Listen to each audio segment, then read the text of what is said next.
Tug'ruqni o'z vaqtida, muddatdan o'tib ketmasdan, yirtilishlarsiz va asoratlarsiz bo'lishiga olib keladigan top maslahatlar.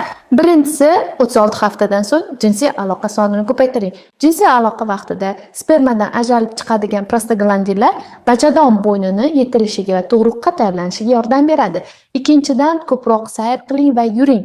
Bu natijasida tug'ruq yo'llari ochilishi osonroq bo'ladi. Uchinchisi, ko'krak uchlarini massaj qilib turing 37 haftadan so'ng.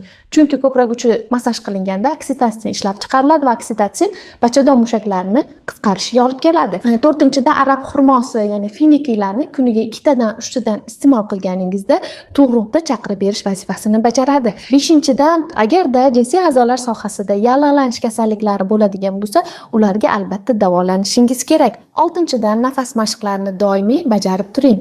Va yettinchidan, tug'ruq yo'llarini kerak bo'lsa yog'lar bilan, ayniqsa zaytun yog'i bilan massaj qilib turilganda tug'ruq yo'llari oson ochiladi va yirtilishlarsiz sodir bo'ladi.